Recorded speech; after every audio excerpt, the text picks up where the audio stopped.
Os destaques da semana entre os julgamentos do plenário do Supremo Tribunal Federal, você conferindo como sempre aqui na TV Justiça. Plenárias está começando agora.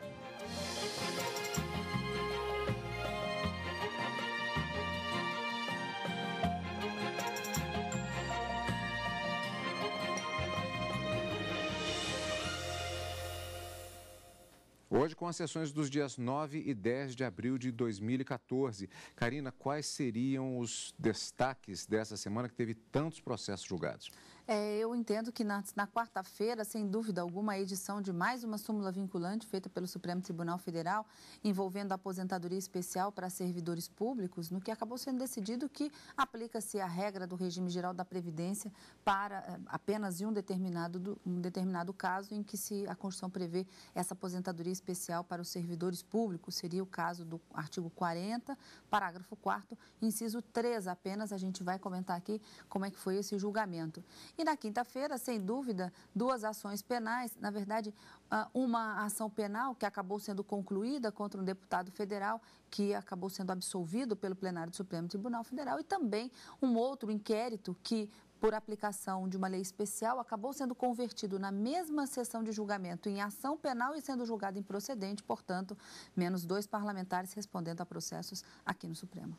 E nós vamos rever tudo isso nesta semana do mês de abril, começando, como sempre, é claro, com a quarta-feira, primeiro dia de sessão de julgamento durante a semana no plenário do Supremo Tribunal Federal. E o STF arquivou um recurso que tratava do bloqueio das poupanças durante um dos antigos planos econômicos. O pedido de desistência do recurso extraordinário que tratava do bloqueio de poupanças durante o Plano Collor de 1990 foi do Banco Central. Os ministros consideraram que, como os valores já foram desbloqueados, o objeto do recurso estava prejudicado.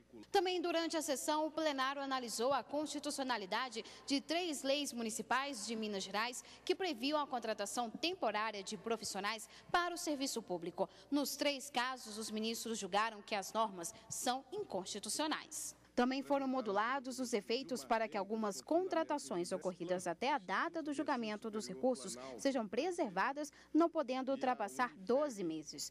Em outro julgamento, representantes da Advocacia Geral da União, sindicatos e associações de servidores públicos falaram como amigos da Corte sobre uma proposta de súmula vinculante que trata da aposentadoria especial.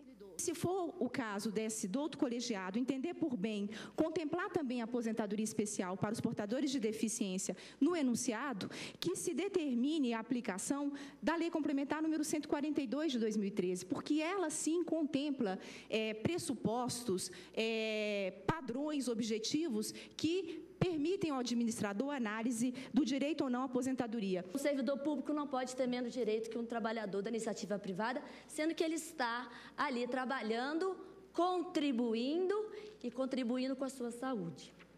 Então, Excelências, o nosso pedido é o de que a súmula vinculante venha autorizando a aplicação do 57 como um todo.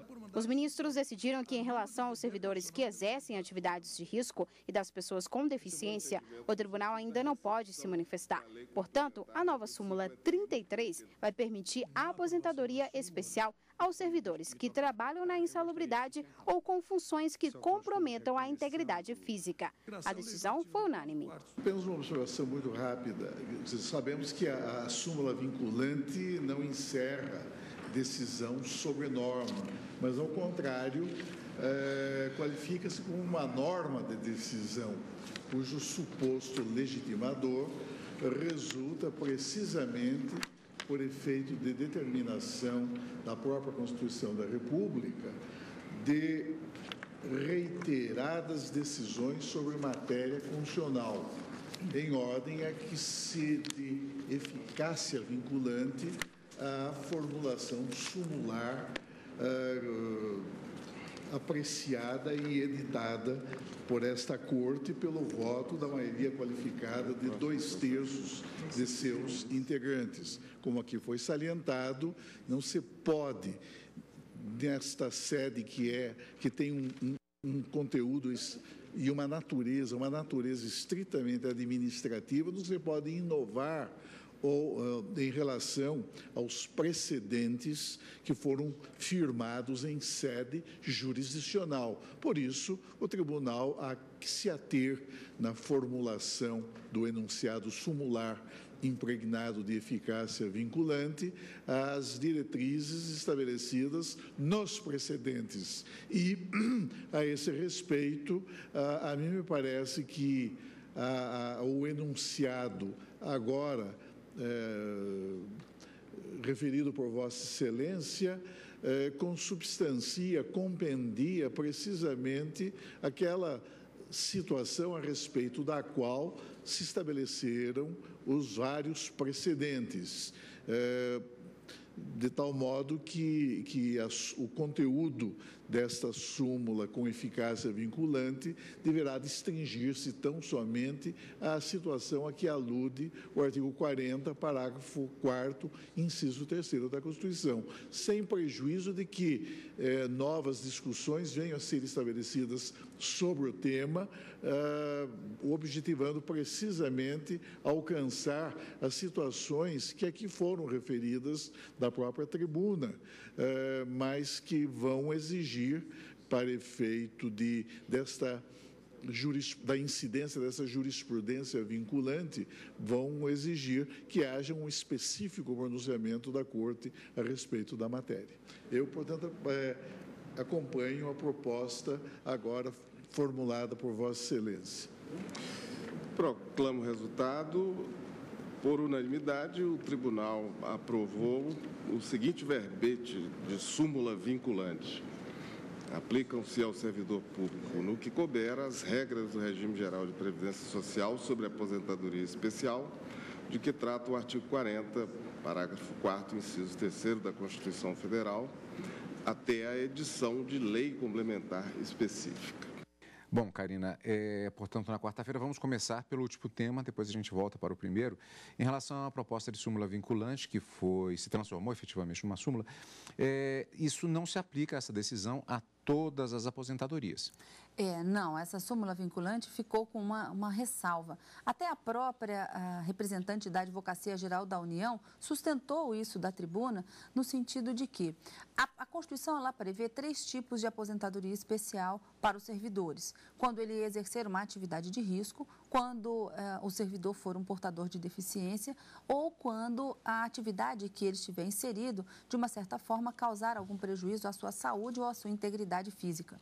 Ela sustentou na tribuna que, em relação aos portadores de deficiência, de necessidades especiais, existe uma lei que foi aprovada em 2013 que já trataria dessa aposentadoria especial e, portanto, essa súmula vinculante, caso os ministros aprovassem a edição dessa nova súmula, não deveria estar contemplada nesse texto essa hipótese, portanto, de aposentadoria especial aos servidores em razão dessa portabilidade de uma deficiência.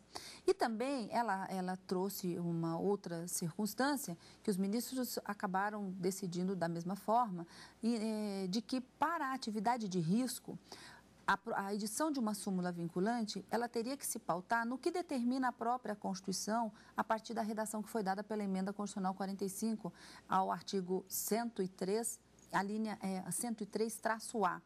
As súmulas vinculantes, elas podem ser editadas pelo Supremo Tribunal Federal a partir de decisões reiteradas, né, em matéria constitucional sobre um determinado assunto.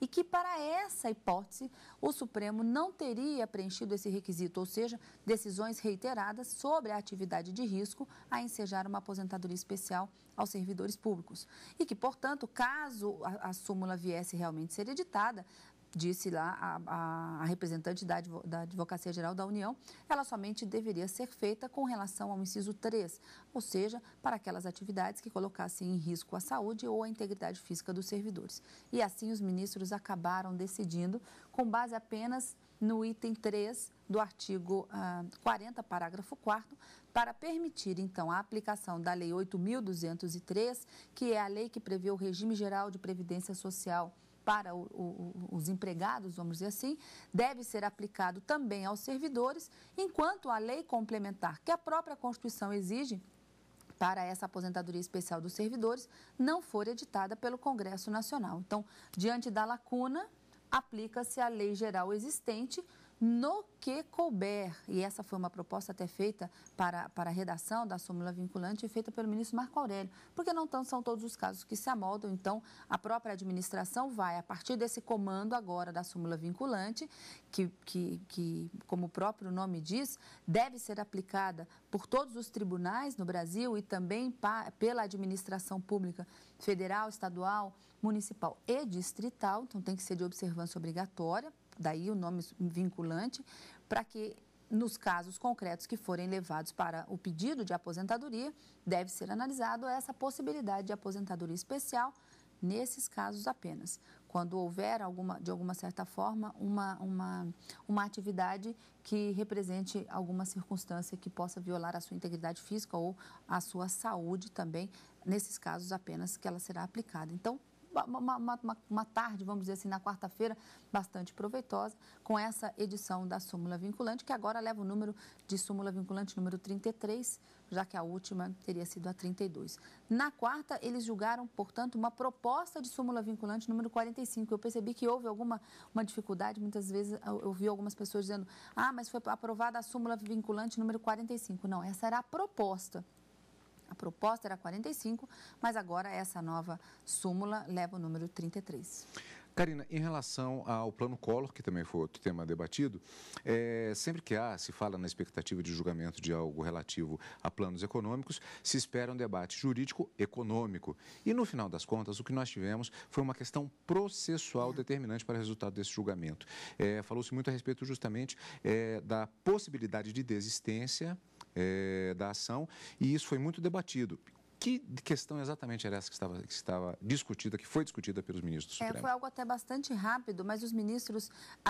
O recorrente, aqui no caso, envolvendo esse bloqueio das poupanças na época do Plano Collor, o Tribunal Regional Federal teria declarado a inconstitucionalidade de uma determinada lei que não permitia mais que fossem concedidas liminares e mandados de segurança, ou que, caso o mandado de segurança já tivessem sentenças, ou seja, esses mandados de segurança já tivessem sido resolvidos, a sentença teria que ser submetida a um duplo grau de jurisdição, ou seja, somente depois da confirmação daquela sentença pelo TRF é que ela poderia ser executada.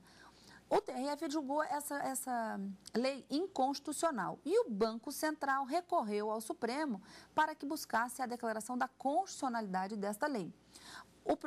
Esse recurso extraordinário veio à pauta de julgamento essa semana e com um pedido de desistência do próprio Banco Central do Brasil. E aí a pergunta é, como o recorrente pode desistir do recurso? A discussão foi travada acerca do objeto do recurso. O objeto, portanto, era a declaração da constitucionalidade para que não se permitisse o desbloqueio das poupanças. Só que um argumento que foi trazido é de que todas as poupanças que haviam sido bloqueadas já tinham sido desbloqueadas. Então, não se falava mais da necessidade da declaração da constitucionalidade dessa lei e, portanto, o objeto do recurso tinha se tornado prejudicado. E com base nessa informação, portanto, não obstante o recurso já tivesse iniciado seu julgamento, os ministros acabaram considerando prejudicado esse recurso extraordinário e colocando um ponto final nessa discussão. A rigor, o recurso já iniciado não poderia ser analisado esse pedido de desistência. Mas como houve a perda do objeto, aí por essa questão eles acabaram julgando prejudicado o recurso. Bom, esses foram os destaques da sessão plenária da quarta-feira no plenário do Supremo Tribunal Federal. Nós vamos agora para a sessão plenária da quinta-feira. O deputado federal Carlos Alberto Pucci é inocentado em caso de suposta corrupção eleitoral. Para os ministros, não houve indícios suficientes de que ele tivesse praticado o crime do qual era acusado. Em outro caso, o Supremo entendeu que o senador Jaime Campos não seria culpado da acusação de falsificação de documentos. De acordo com a denúncia aceita em 2006, o réu, na época governador do estado de Mato Grosso, e outras 12 pessoas foram acusadas de utilização de documento falso e alienação de terras devolutas pelo estado entre novembro e dezembro de 1994. De acordo com o relator, ministro Luiz Roberto Barroso, não há provas contra o parlamentar e, por isso, julgou improcedente a ação e absolveu o réu. A decisão foi unânime. Não ficou comprovado que o acusado teria dado ordem nesse sentido. o ponto foi constatado pelo próprio Ministério Público Federal em suas alegações finais, das quais leio uma breve passagem. Assim, isso entre aspas, apesar de comprovado o envolvimento de servidores de diversos órgãos do governo do Estado de Mato Grosso nas fraudes objeto da acusação, não há provas de que Jaime Veríssimo de Campos tenha usado o documento falso expedido pelo INCRA, que propiciou a indevida arrecadação da gleba divisa. Tem razão, a meu ver, o Ministério Público. As testemunhas de acusação não prestaram depoimentos indicativos de que o réu tenha dado ordem para a produção de documento falso ou para que dele se fizesse uso. De um lado, a falsificação e até mesmo a celeridade com que foi concluído o processo administrativo referente à permuta permite cogitar de direcionamento por parte de agentes da administração estadual superior. De outro lado, porém, não se pode inferir daí, sem elemento probatório suficiente, que o réu tenha determinado o uso de documento ideologicamente falso. Os motivos da prioridade dada à questão podem ser, no máximo, objeto de conjecturas, manifestamente insuficientes para fundamentar um juízo condenatório. Sendo assim, julgo improcedente a pretensão estatal formulada na denúncia e absolvo o réu da imputação deduzida na presente ação penal, nos termos do artigo 386, inciso 5 do Código de Processo Penal. É como voto, presidente. Os ministros ainda analisaram denúncia do Ministério Público contra o deputado federal Carlos Alberto Puty. Ele era acusado de corrupção eleitoral no estado do Pará, quando era candidato a deputado. De acordo com a denúncia, Puty usava sua influência de servidor estadual para aprovar licenças ambientais na Secretaria de Meio Ambiente e no IBAMA. A corrupção se dava através de sua interferência direta em órgãos federal e estadual para aprovação de licenças ambientais em troca de favores eleitorais. A defesa alegou que as interceptações de mensagens e ligações telefônicas não são provas suficientes do envolvimento do réu. Afirmou que, na época, o deputado não era mais servidor do Estado e que trabalhava como consultor particular. Aqui não há nenhum elemento de corrupção eleitoral. É comum, é evidente que determinada comunidade vai apoiar e vai votar em determinada eleição naquela pessoa que, quando esteve dentro dos quadros do governo, aprovou projetos de seu interesse. Ao analisar os indícios, os ministros abriram discussão sobre a necessidade da transcrição de todo o conteúdo das interceptações telefônicas.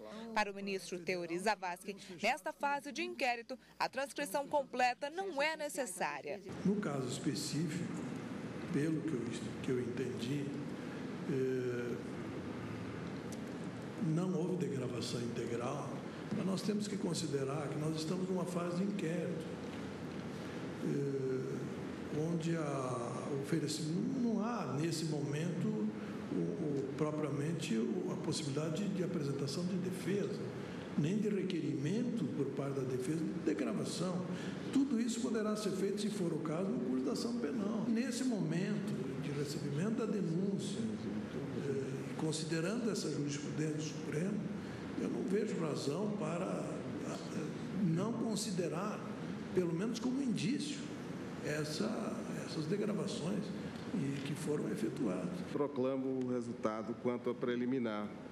Rejeitada a preliminar, vencidos os ministros Marco Aurélio e Celso de Mello. Vossa Excelência prossegue. Após a discussão sobre as interceptações telefônicas, a relatora, ministra Carmen Lúcia, prosseguiu com o voto.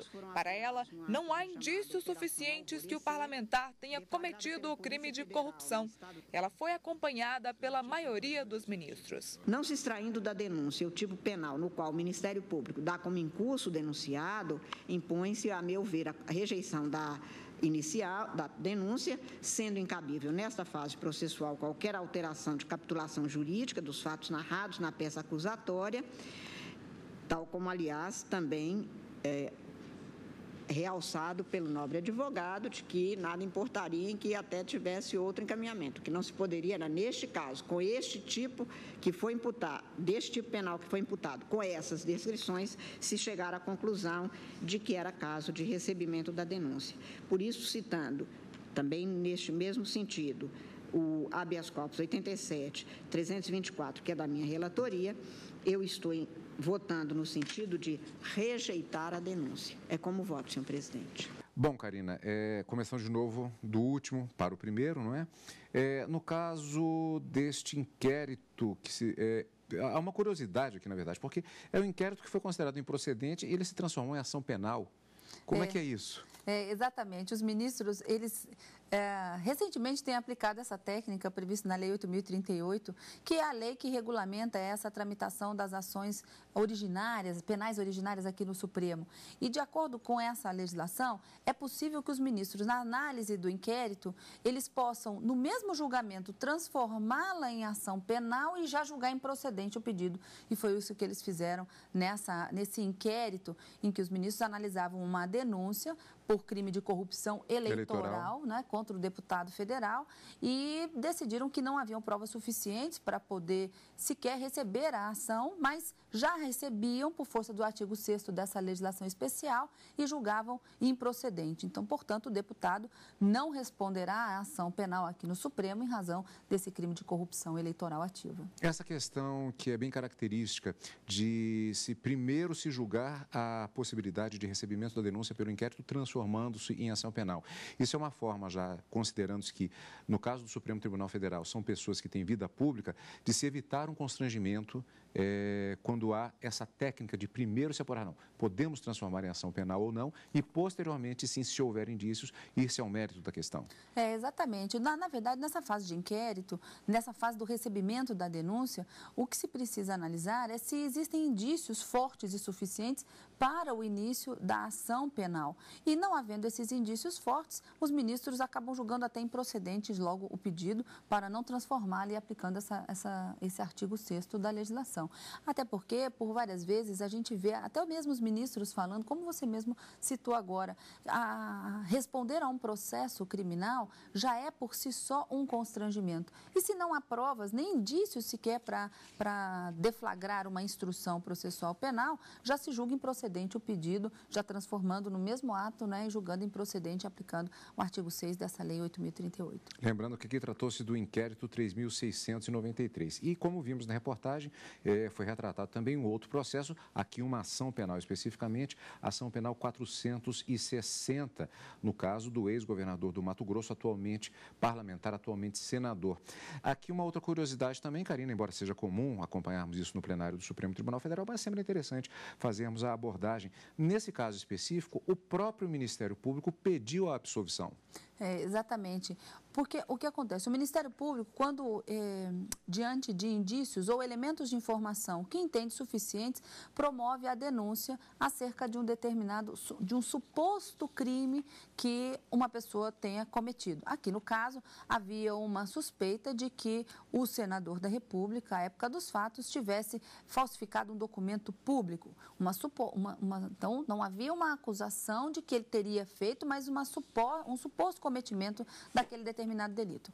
Os ministros, quando na análise do recebimento da ação penal, para decidir se recebia ou não essa denúncia e transformava em ação penal, entendiam que haviam elementos de informação suficientes para o início da ação penal. E ao longo do processamento dessa ação, o que a gente chama, ao longo da instrução processual penal, não ficaram comprovados aqueles indícios. E diante dessa ausência de provas que indicassem que ele mesmo teria falsificado ou que ele teria mandado falsificar o documento, não se pode condenar, tem que se absolver. E nesse caso, nesse julgamento, resolveu-se o mérito pela absolvição. O Ministério Público se manifestou também, embora fosse o autor da ação. E aí, ao final, em alegações finais, acabou propugnando também pela absolvição. Ou seja, o próprio Ministério Público, órgão acusador, que a princípio tinha dúvidas sobre a realização ou não daquele tipo de delito, ele acabou se conformando que não haviam provas suficientes. embora seja acusador, pode pedir também absolvição. E, nesse sentido, os ministros acabaram decidindo pela absolvição do hoje senador, que também deixa de responder a processo criminal aqui no Supremo. E esses foram os destaques da semana no plenário do Supremo Tribunal Federal, encontro marcado com nossos amigos telespectadores. Na próxima sessão do plenário do Supremo Tribunal Federal, toda quarta e quinta-feira ao vivo e no final de semana com a gente no Plenárias. Obrigado pela companhia conosco, como sempre, e continue aqui na TV Justiça.